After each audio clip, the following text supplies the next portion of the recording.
नमस्कार शेतकरी बांधवांनो, मी राजू पाटील वाकडे जाफराबाद. आपले जगतवंदनीय जगद्गुरू तुकाराम महाराजांनी सांगितले आहे की जे जे आपणासी ठावे ते ते इतरासी सांगावे, शहाणे करुणी सोडावे सकळ जन. या उक्तीप्रमाणे मी माझ्या या शेतामध्ये एक प्रयोग केला म्हणजे तो करायलाच पाहिजे होता, पण आपल्याला उशीर झाला. या शेतामध्ये बांधवांनो तुम्ही पहा, या कपाशीला प्रथम आम्ही वाढ खोटायचं औषध मारलं नाही. सुरुवातीच्या फवारण्यामध्ये आपण हळूहळू स्टेप बाय स्टेप हिची वाढ करायला पाहिजे होती. आणि खताच्या माध्यमातून युरियाचं प्रमाण असल्यामुळं कपाशीची काहीक वाढ होते. याचं साधं उदाहरण तुमच्यासमोर प्रत्यक्ष तुमच्या डोळ्यानं तुम्ही बघा.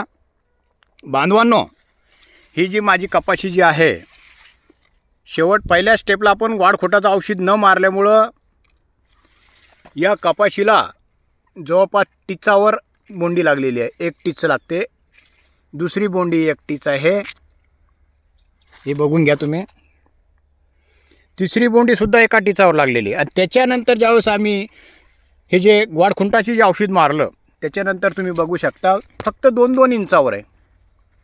बोंडीचं अंतर 2 किंवा 3, 2 किंवा 3, 2 इंच. बोंडी आणि पात्याचं अंतर 2 इंच. याच्यातही 2 इंचाचं अंतर, याच्यातही 1 इंचाचं अंतर म्हटलं तरी चालत. पण बांधून आता इथलचं जे तर अधिक पाण्यामुळं गळून गेली बोंडी. तर सांगायचं झालं म्हणजे आपण युरियाचं प्रमाण असल्यामुळं ह्या ज्या फळफांद्याचं जे अंतर आहे हे सुद्धा खूप जास्त लागतं. आणि ज्यावेळेस आम्ही त्याची फवारणी केली त्यावेळेस फळफांदीचं अंतरसुद्धा कमी झालं. हे पहा तुम्ही, हे बघू शकता. 1 इंचावर आहे. 1 इंचावर 1 किंवा 2-3 इंचाचं धरा तुम्ही, 2 इंचावर. आणि त्याच्या खाली जे आहे हे कंप्लीट अर्ध्या फुटावर फळफांदी लागलेली आहे. म्हणजे बांधून औषध वाढ खुंटण्याचं औषध मारणं गरजेचं आहे. कारण कपाशीची वाढ ही हळूहळू स्टेप बाय स्टेप झाली तर बोंड्या जवळजवळ लागतात, फळफांदी जी आहे ती जवळजवळ लागते आणि जास्त वाढ होत नाही. आणि आताच्या प्रमाणे जो कापूस जास्त पावसामुळे कापसाच्या पात्याची गळ झालेली आहे ती सुद्धा होत नाही, कारण खेळती हवा असते. हा प्रयोग आम्ही केला आणि आता याच्यानंतर तर आम्ही सुधारणा करणार आहोत. प्रत्येक वेळी आम्ही त्याची फवारणीसुद्धा करणार आहोत.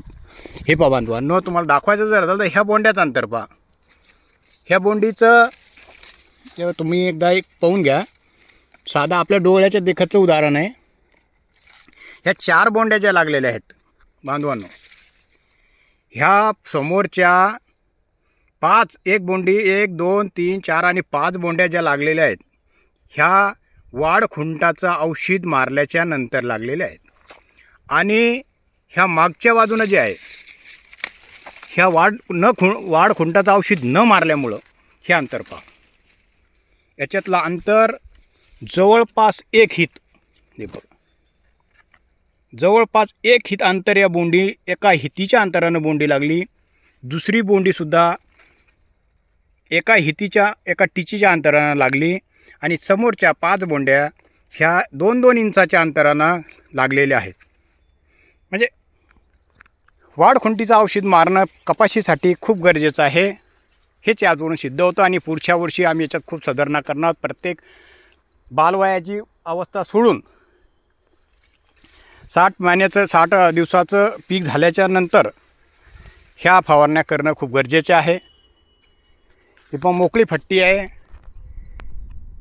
आणि वाढ कमी झाल्यामुळं औषध फवारणीलासुद्धा खूप छान आणि मोकळं औषध मारता येतं.